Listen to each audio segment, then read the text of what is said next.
Welcome back to the Deep Dive. This is where we take all that source material you send us, the articles, the research. All those stacks of information. Exactly. And we break it down. We try to find the absolute core knowledge, turning all that complexity into some immediate insight. And today we're focusing on a foundational piece of the American map, the U.S. state of Indiana. Right. And the sources you sent give us this really fact-based, almost surgical overview. It's a precise snapshot. We've got its identity, its geography, and its demographic structure all laid out.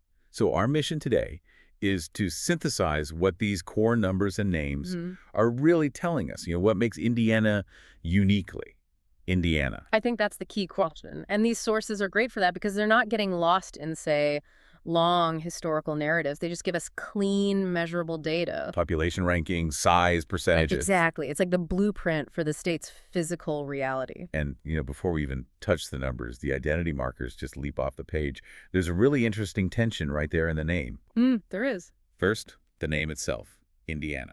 The sources confirm it literally means land of the Indians. Which is a designation that, right from the start, ties the state's identity to its native inhabitants. It sets a very specific historical context. But then you get this second, much more famous marker, the demonym, what the residents are called. Right. They're not Indianians. No. Universally, they're known as Hoosiers. Yeah. It's such a distinct, powerful moniker. It really is. And having that formal historical name alongside this unique, almost mythological nickname, it creates a kind of duality from the word go. So let's just dig into that Hoosier factor for a second. Why do you think that specific nickname is so powerful? I mean, why does it stick? Well, I think the sources highlight its importance just by giving it so much prominence. But the reason it sticks out for you listening is probably because it's so ambiguous. Nobody knows the real origin story. Exactly. The history is famously disputed. Was it a pioneer greeting, Hoosier? Was it a contractor's term for his workers? We don't really know. And that ambiguity, that's what deepens its cultural hold. It's a self-defined identity, not one that was just formally given to them. That makes a lot of sense. It's a cultural shorthand that makes you want to know more. Yeah. Okay, so now let's place this uniquely named state on the map. Where is Indiana geographically? It's located squarely in the Great Lakes region. That puts it firmly inside the Midwestern United States. And how much does that location actually matter? I mean, is Midwest just a label, or does it tell us something important just by itself? Oh, that context is crucial. Being in the Midwest, being on the Great Lakes, it establishes a regional character before you even look at anything else. So shared history, shared climate. Shared climate, agricultural roots, and importantly, infrastructure.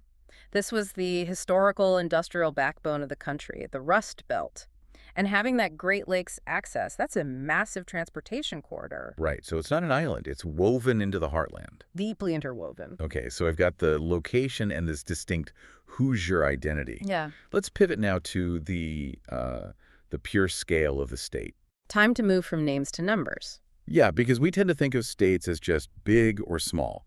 But the sources give us 3 specific rankings that tell a much more nuanced story. The first thing we need to do is establish the baseline population. Okay. Indiana is home to nearly 6.3 million people. 6.3 million. Yeah. And that makes it what in terms of ranking? That places it as the 15th most populous state in the entire country. 15th. Wow. Okay. That's a really significant population base. That's up there. It is. And when you hear 15th, you instinctively assume it must be a pretty large state in terms of area, right? Maybe top 20, top 25, just to hold all those people. But that's where the story gets interesting. The sources show a huge contrast when you look at its physical size. A very big contrast. The material clearly states Indiana ranks 38th in the United States by area. 38th. This is the aha moment, I think. You have a state that's physically on the smaller side, 38th, but it's carrying a top 15 population. That's a huge gap. 23 places between its land rank and its people rank. What does that imply? Well, connecting it to the bigger picture, it means the state functions with a much greater internal compression. More crowded. Much more crowded. It suggests unique challenges for things like infrastructure, resource allocation, even politics.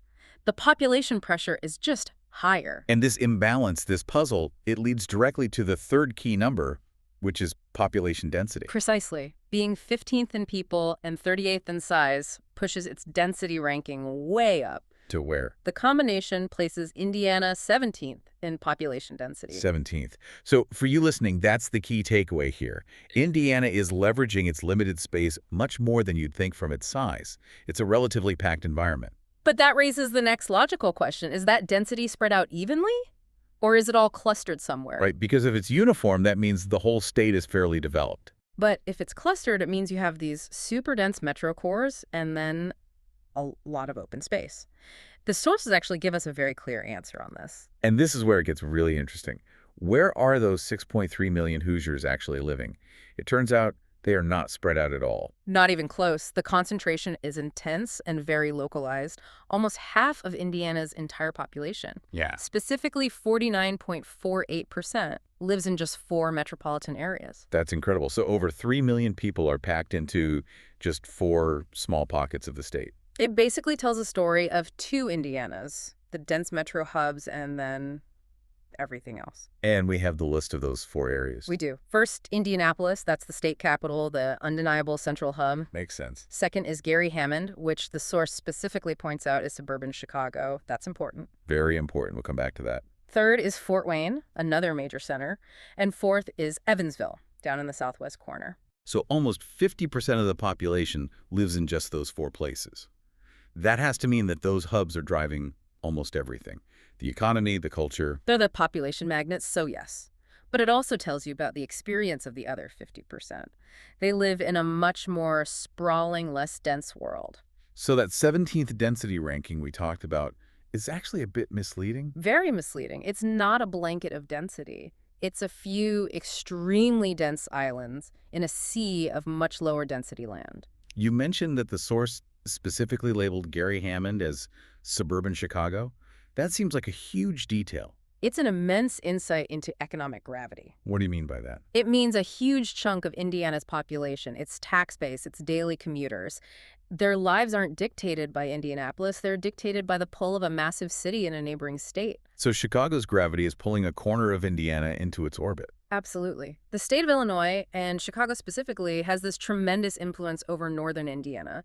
That part of the state is functionally integrated into Chicago's economy. Indiana isn't an island. Far from it. Its population centers are deeply connected to the wider region. Okay, so let's just quickly review what the source material has helped us establish here. First, we have that identity tension.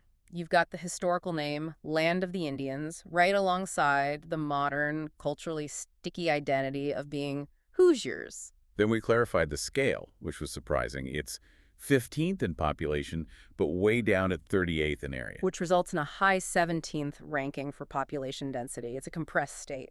And finally, we nailed down the localization. Nearly half of all 6.3 million people live in just 4 metro areas. And one of those key areas, Gary Hammond, is intrinsically tied to the economic pull of Chicago. So when you put all those pieces together, what's the big picture? What does it all mean? The data suggests a state that's living with a really complex dynamic. You have this highly localized population and this strong external economic influence from the north. So state politics and big decisions must be a constant balancing act. Exactly. You have to balance the needs of these hyperdense, externally influenced hubs against the needs of the vast, much sparser regions that make up most of the actual land. A fascinating look at the structural reality of a key Midwestern state. Okay, so here's something for you to mull over. Given this reality we've just laid out, the high density, the powerful pull of Chicago, this intense concentration of modern life, how does the state's original name, Land of the Indians, fit into its ongoing identity today?